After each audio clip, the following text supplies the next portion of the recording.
Sim, já. Bom dia a todos mais uma vez. Eu sou Patrick Afonso, para quem não me conhece, aqui no Zoom.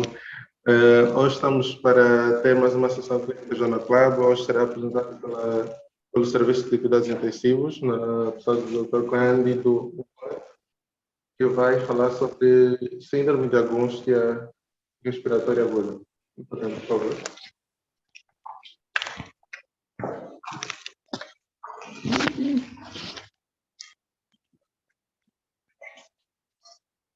Patrick. Okay.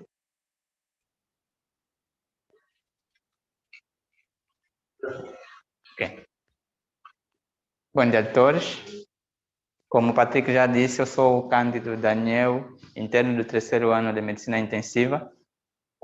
E hoje tocou-nos a vez de falarmos de síndrome de angústia respiratória aguda, que em alguns momentos vão também ouvir dizer de estresse respiratório aguda, que não foge, as siglas são as mesmas.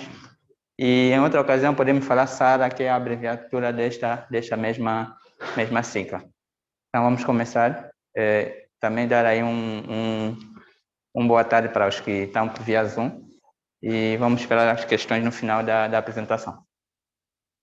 Em termos de definição, nós diríamos...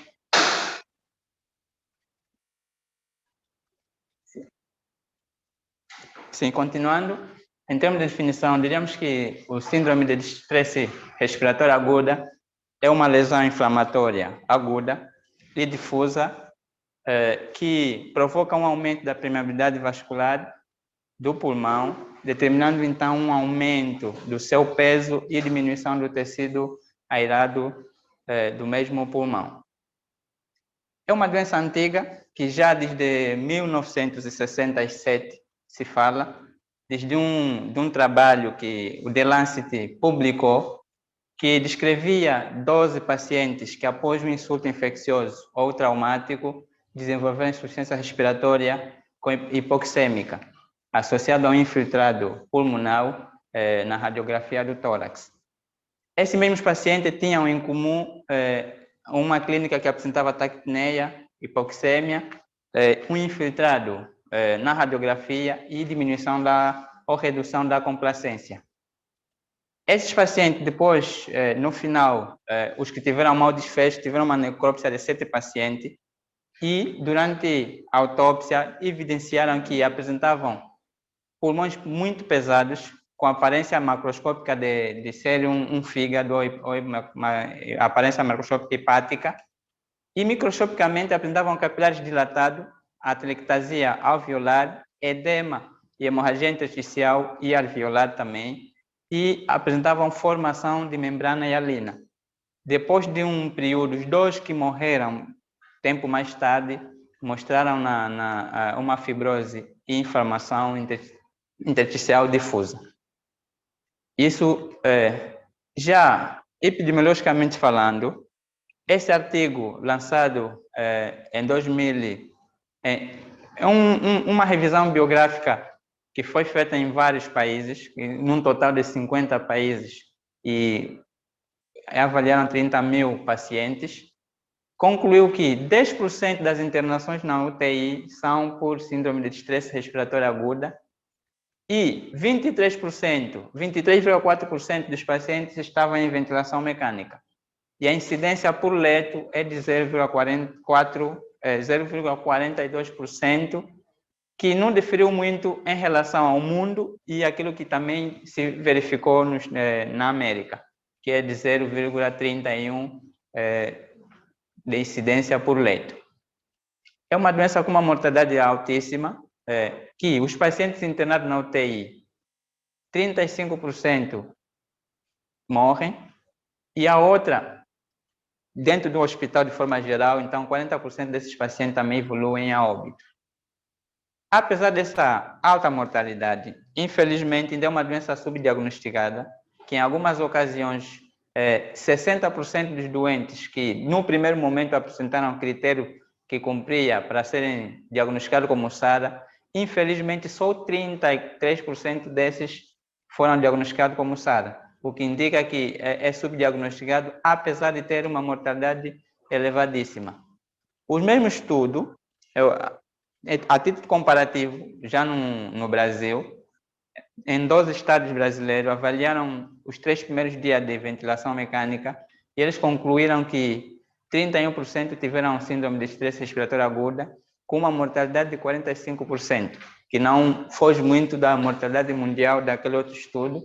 E dentro da UTI, muitos evoluíram para óbito, foram 46%, e dentro da internação hospitalar, um total de 52%. Então, tem uma mortalidade altíssima e que nós devemos sempre ter em atenção quando estamos perante uma insuficiência respiratória.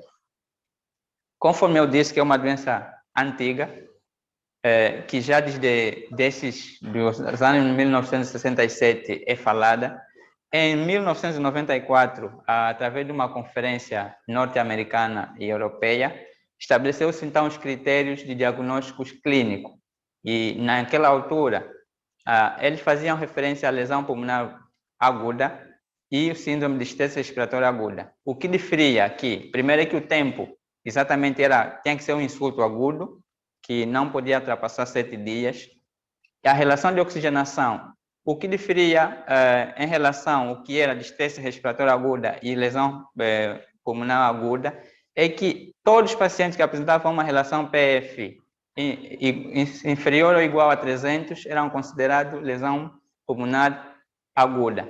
E os mesmos apresentavam infiltrado pulmonar, na radiografia, e apresentavam uma pressão capilar que podia ser inferior a 18 milímetros de mercúrio, sem sinais de hipertensão na avaliação. Isso caracterizava a lesão pulmonar aguda. E quando essa oxigenação fosse, a relação PF fosse inferior a 200, e mesmo tendo também a diminuição, a pressão capilar inferior a 18 milímetros de mercúrio, então aí é que eles consideravam síndrome de estresse respiratório agudo. Isso vigorou até mais ou menos 2011, 2012, até que em 2012, novamente por um consenso na Conferência de Berlim, e definiram então os critérios de Berlim para síndrome de respiratório agudo, que removeram, dentre vários, manteram a relação tempo, a evolução, até pelo menos uma semana, que não ultrapassa 7 dias. A radiografia mantinha-se a opacidade bilateral, que não fosse explicada por derrame pleural, atelectasia, nódulos ou massas pulmonares. A origem do edema não devia ser cardíaco. Se houvesse alguma dúvida, podia ser subjetiva a avaliação, mas que não fosse um edema de origem cardíaca. O que diferiu em relação àquilo que foram os critérios na Conferência norte-americana na Europa, com os critérios de Berlim, é a questão da anulação do critério de lesão pulmonar aguda, que naquela referia todos que tivessem diminuição da relação PF, que não chegasse a ser inferior a 200, cumpriam esse critério de lesão pulmonar aguda, e também que anulou-se ou então retirou-se dos critérios a questão da pressão capilar, que é difícil de obter, que nem em todos os meios temos a possibilidade de ter esse critério, esse meio disponível. Então, retirou-se. Dessa forma, eliminou-se a confusão que muitos, conforme eu já disse a título introdutório, que é uma doença subdiagnosticada. Com essa diferenciação entre lesão pulmonar aguda e síndrome de estresse respiratório aguda, muitos deles eram pior, ainda mais mal diagnosticados, porque ficava aquela confusão, se já cumpria ou não os critérios de doença respiratória, síndrome de estresse respiratório aguda. Então, com esse critério de 2012, o critério de Berlim, eliminou-se isso e ficou a classificação de SARA em leve, moderada a grave, sempre usando o critério de oxigenação. Quando o paciente tivesse uma relação PF entre 200 a 300, era considerado SARA leve. Quando tivesse entre 100 a 200, é considerado SARA moderada, e quando fosse inferior a 100, então é considerado SARA grave. Dessa forma, evitou-se e incluiu-se, tornou-se mais prático naquilo que é a abordagem clínica dos doentes com SARA. Quando nós devemos pensar em SARA? Sempre que estamos na urgência, estamos diante de um paciente com alguma insuficiência respiratória, alguma dificuldade respiratória, devemos ver se a paciente apresenta taquipneia, retração, hipóxia na pulsometria, taquicardia, crepitações na ausculta e queda na saturação. Nós devemos pensar que pode haver pode haver síndrome de angústia respiratória, principalmente se esse paciente tiver diante dessas patologias, principalmente se tiver um paciente que tem uma pneumonia, uma paciente que por algum motivo teve aspiração de conteúdo gástrico, uma broncoaspiração, pode ser por rebaixamento do nível de consciência, ou então um paciente que tenha sepse. A esse tipo de paciente tem aqueles sinais, nós devemos pensar em SARA e tomar conduta em relação a isso. Fisiopatologia, nós diríamos que, conforme dissemos, é uma doença inflamatória que tem que ter um insulto, tem que ter algum insulto agudo, que normalmente quando há um insulto infeccioso ou traumático, atrai consigo macrófagos, e esses macrófagos, por sua vez, vai criar a liberação de mediadores inflamatórios, e esses mediadores inflamatórios, por sua vez, vão aglomerar-se e aumentar a permeabilidade vascular, produzindo então inundação dos alvéolos, e consequentemente há uma edema que gera destruição dos alvéolos e quebra de sulfatante, que essa redução da tensão da superfície de água dentro dos alvéolos faz com que os alvéolos colabem e leve então à hipoxêmia, por isso que a doença em si é propriamente uma insuficiência respiratória hipoxêmica. Esta é a forma mais esquematizada. Primeiro que de qualquer ponto, nós temos uma lesão direta, que envolve o pulmão, uma lesão direta, que tem uma resposta inflamatória no local.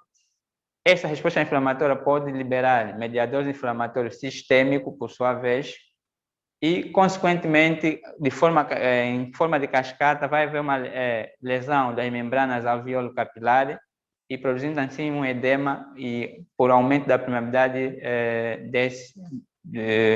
permeabilidade vascular e, por consequente, então, como finalidade, vamos ter um colapso dos alvéolos.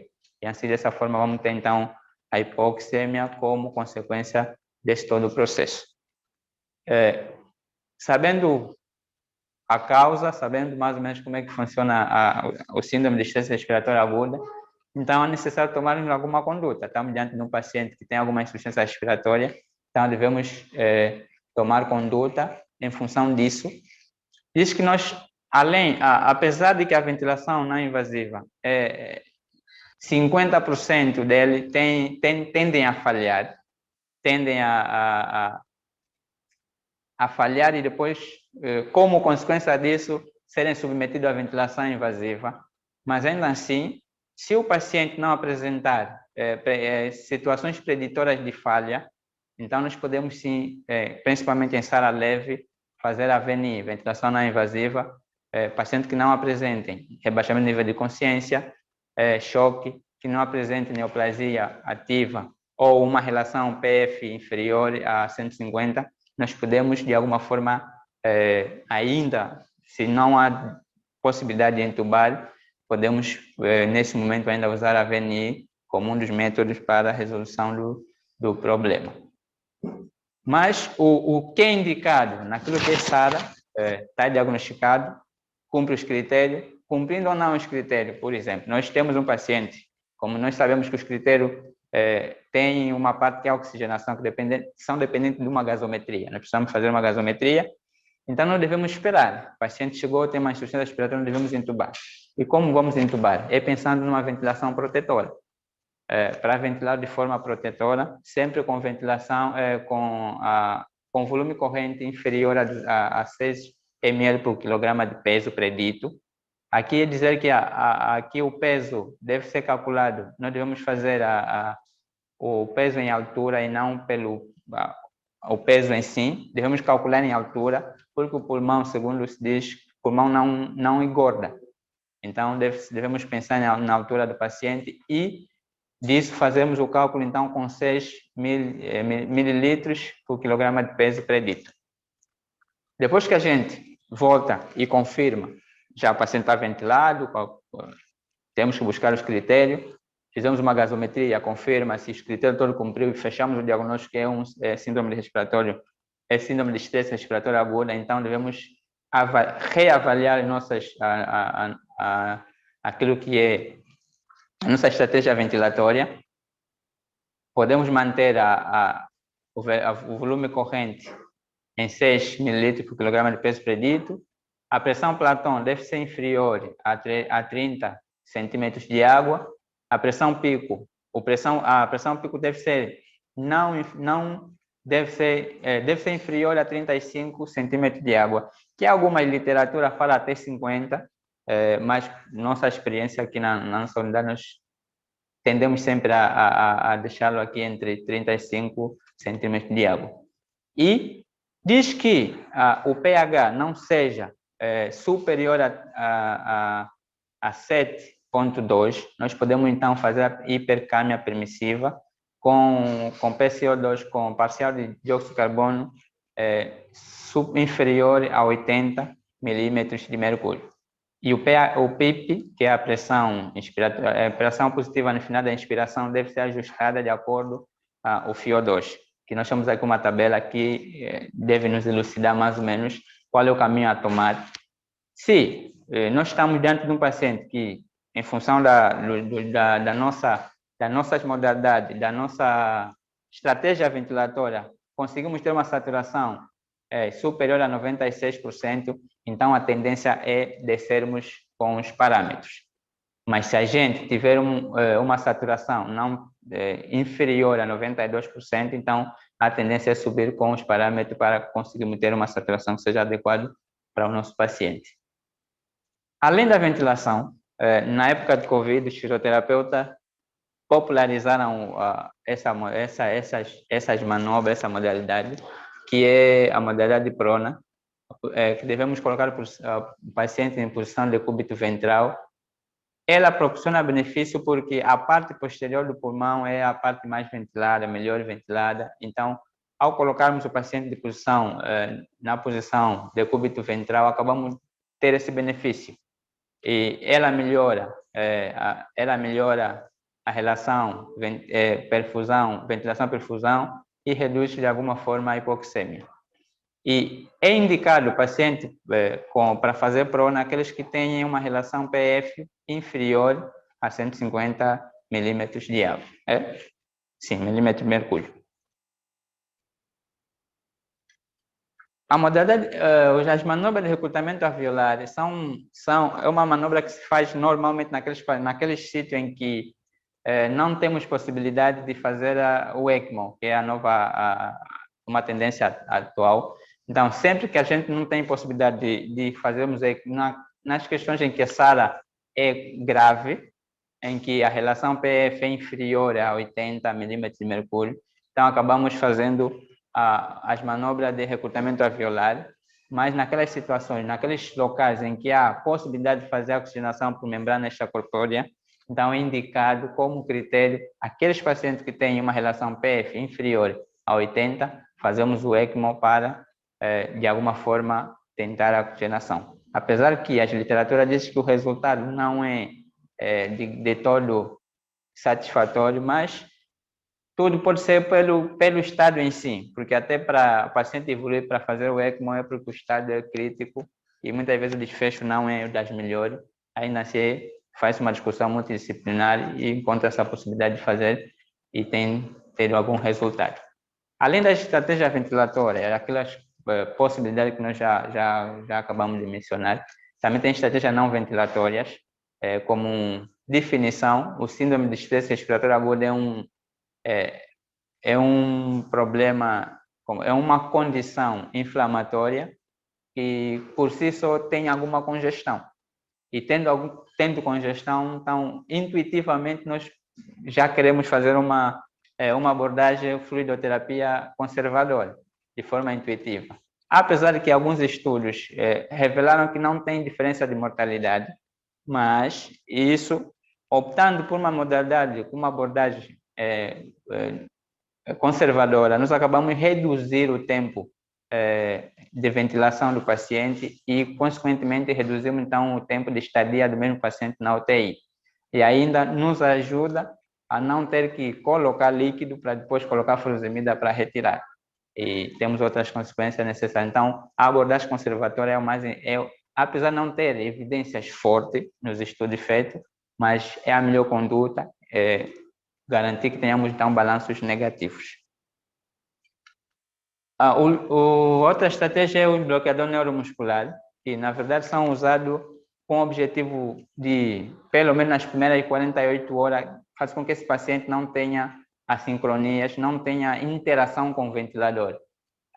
O objetivo é melhorar a sincronia entre paciente e o ventilador, eliminando o esforço respiratório espontâneo e a tosse, reduzindo o barotrauma, melhora a oxigenação, reduz o consumo de oxigênio. Então, acabamos tendo, nessas primeiras 48 de importante, acabamos tendo esse tudo usando o bloqueador neuromuscular. É importante dizer que não devemos usar por muito tempo, por tempo superior a 48 horas, porque ele pode provocar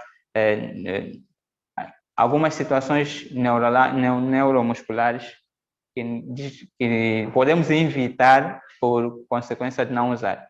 Atualmente, usa-se mais por infusão a cisatracúrio, que é um fármaco, além do efeito neuromuscular, disse que também ele apresenta efeito anti-inflamatório.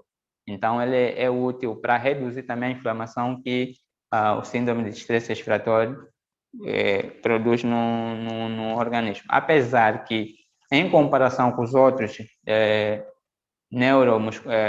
bloqueador neuromuscular, não encontraram grande diferença em relação à mortalidade, mas ele tem essa vantagem porque tem essa possibilidade também de reduzir a inflamação que apresentar nessa situação. Outro, sim, é o uso dos corticoides. Ainda, em algumas situações, é controverso, mas pareceu que com a vinda da Covid passa a ser um bocado mais consensual do que anteriormente e até agora usa-se com a ideia de reduzir mesmo a inflamação que a situação em si produz. Então, aqui nós usamos a metilprednisolona 1 mg por quilograma de peso por dia e usa-se normalmente quando temos classificamos a SARA em moderada ou grave. Estes são os outros estudos, são outras terapias que como eu disse anteriormente, que a doença é antiga, em algumas situações, em alguns momentos usou-se ou tentou-se usar, e em alguns estudos mostrou que não tinha grandes benefícios, como por exemplo o óxido nítrico inalado, ele não apresentou benefício nenhum nesse estudo que foi publicado em outubro de 2019. Então, e ainda por cima é associado à disfunção renal, então acabou sendo retirado na pauta terapêutica para... O mesmo aconteceu com a agonista beta, em algumas situações, inclusive alguns estudos mostraram que no 5º dia dos testes, pacientes acabaram evoluindo para o óbito porque não apresentavam benefício nenhum e retardava o processo em si. Então, todos esses fármacos foram retirados como pauta para tratamento da SARA. Em título de resumo, nós diríamos que em qualquer momento a gente tem um paciente com insuficiência respiratória, confirmando ou não o síndrome de distresse respiratória aguda, nós devemos pensar em alguma modalidade ventilatória. Ou VNI, se é caso é leve, e se for que então começamos logo com uma ventilação mecânica invasiva. Mas sempre pensando em proteger esse pulmão, porque já está estressado, então usamos sempre um volume corrente inferior a 6 mililitros por quilograma de peso, sempre. E depois disso, buscar todos os critérios que nós já acabamos de mencionar, os de Berlim, confirmado que essa área devemos pensar manter o volume corrente, usar a pressão Platon não superior inferior a 30 centímetros de água, a PIP normalmente deve ser superior a 5 e vamos verificando a hipercâmia nesses pacientes. Se a relação PF for inferior a 200, então devemos usar PIPs altos e devemos avaliar a melhoria que vai tendo da oxigenação. Se a nossa relação na gasometria e o cálculo que a gente fizer, encontramos que a PF é inferior a 150, então devemos avaliar o uso de bloqueador neuromuscular e colocar esse paciente em posição prona para melhorar a oxigenação. Se a nossa relação, se nós olharmos aqui, o resumo é feito de acordo com a gravidade do doente. Se a PF for inferior então a 80, aí devemos avaliar a possibilidade de usarmos o ECMO como última cartada para melhorarmos a situação. É isso que nós tínhamos para apresentar. Obrigado a todos.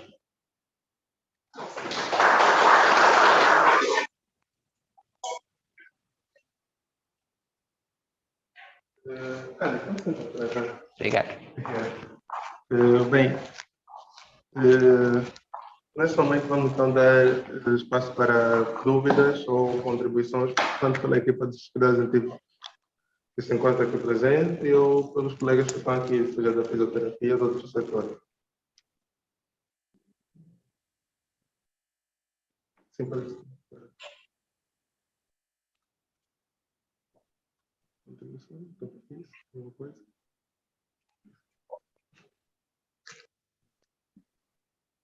Os colegas do Zoom podem deixar as suas dúvidas por escrito, por favor.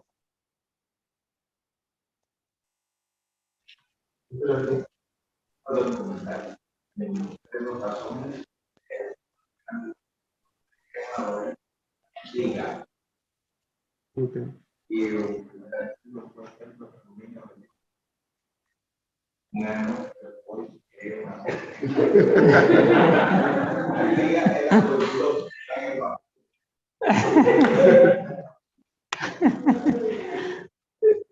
Então, para chamar o doutor aqui é antigo, não foi isso?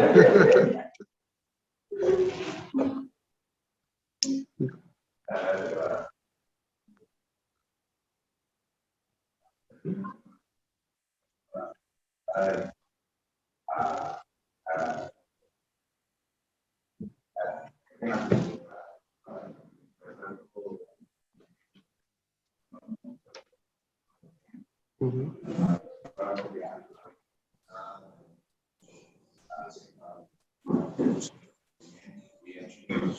Correta, deveriam falar se entenderam tudo ou se alguma coisa falta.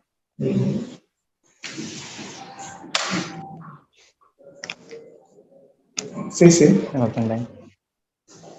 Pode falar, André.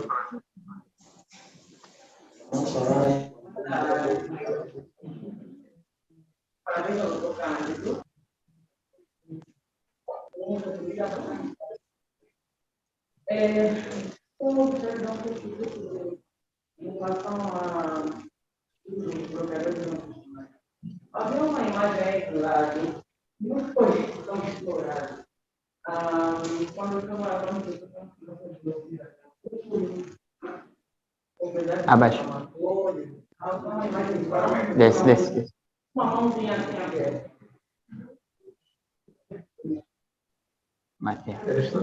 É isso.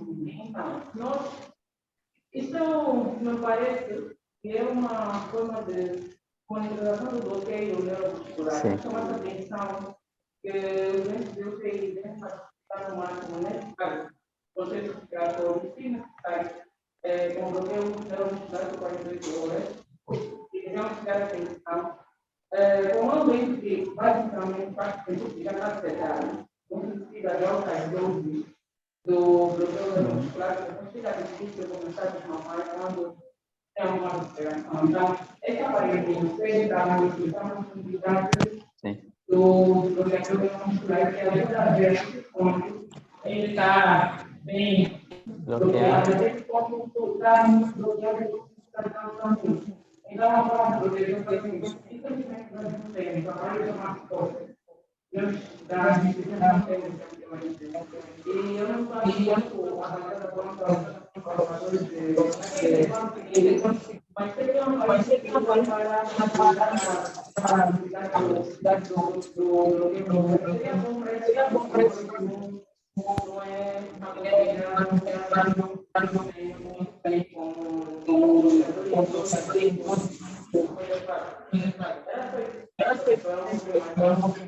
Direção tomou nota.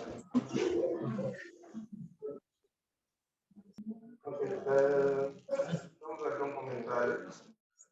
O colega Pedro Marcos deixou contar que era importante mencionar continuar as complicações através de na transmissão das missões. Queria também para as nossas zonas quando submetidas ao observador são números nacionais, mas não tem como outros europeus. Obrigado. Comentário da doutora, acho que respondeu.